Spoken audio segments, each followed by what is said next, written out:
Oriented education పై దృష్టి సారించి artificial intelligence వంటి టెక్నాలజీ విషయాలను ప్రధాన పాఠ్యాంశాలుగా తీసుకురావడానికి ఆయన చేసిన ప్రయత్నాలతో మన పిల్లలు ప్రపంచ స్థాయిలో పోటీపడి రాణించడానికి సిద్ధమవుతున్నారు. సమాజానికి విద్య ఎంత అవసరమో చైనీయుల సామెత ద్వారా వ్యక్తీకరించబడింది. మీరు సంవత్సరానికి ప్రణాళిక వేస్తే వరి నాటండి, దశాబ్దానికి ప్రణాళిక వేస్తే చెట్లు నాటండి, జీవితకాలానికి ప్రణాళిక వేస్తే ప్రజలకు విద్య నేర్పండి. పిల్లలకు విద్య అందించడం తల్లిదండ్రులకు భారం కాకూడదని మా ప్రభుత్వం బలంగా విశ్వసిస్తోంది.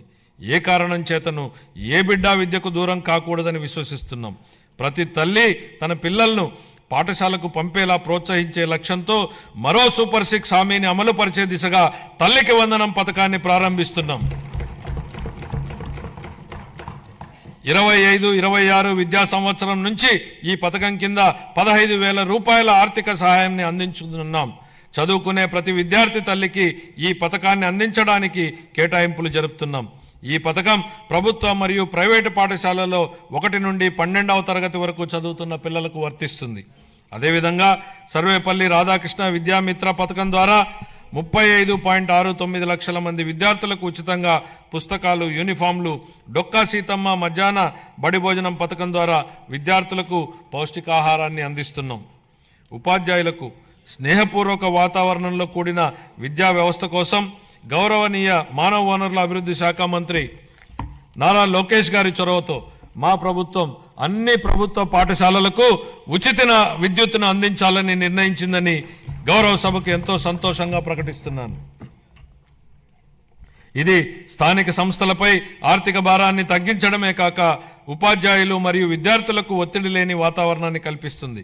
25-26 ఆర్థిక సంవత్సరానికి పాఠశాల విద్యాశాఖకు 31,805 కోట్ల రూపాయలను కేటాయింపును ప్రతిపాదిస్తున్నాను. ఉన్నత విద్య భవిష్యత్ సవాళ్లను విద్యార్థులకు సిద్ధం చేయడానికి మరియు అందరికీ సమాన అవకాశాలు కల్పించడం కోసం బలమైన సమ్మిళిత ఉన్నత విద్యా వ్యవస్థ నిర్మించడానికి ప్రభుత్వం అంకిత భావంతో ఉంది.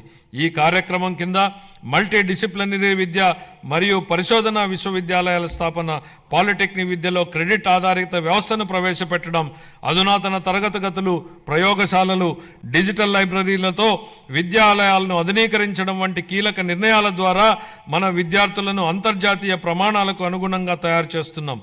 ప్రపంచవ్యాప్తంగా ఉన్న ప్రముఖ 100 విశ్వవిద్యాలయాల్లో మన రాష్ట్ర విశ్వవిద్యాలయాలను నిలపడమే మేము లక్ష్యంగా పెట్టుకున్నాం.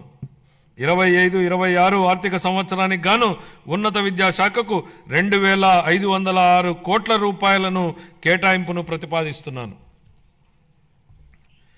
ఆరోగ్య రంగం గత ప్రభుత్వ పాలనలో ఆరోగ్య రంగం పూర్తిగా నిర్లక్ష్యానికి గురైన విషయాన్ని మనం చూసాం అధ్యక్ష.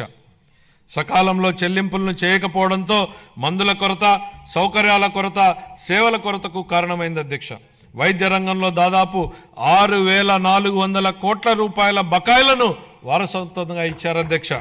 దీనిలో 1,624 కోట్ల రూపాయలు చెల్లించి తిరిగి గాడిలో పెట్టేటువంటి ప్రయత్నాలు ప్రారంభించాం.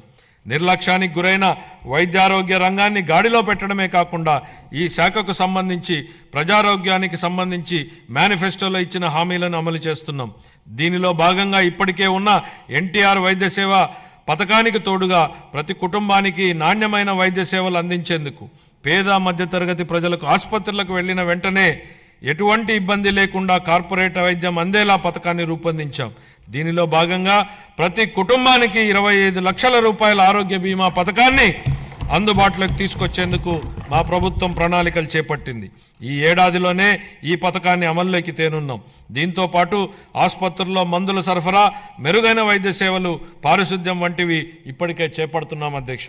25-26 ఆర్థిక సంవత్సరానికి వైద్య, ఆరోగ్య మరియు కుటుంబ సంక్షేమ శాఖకు 19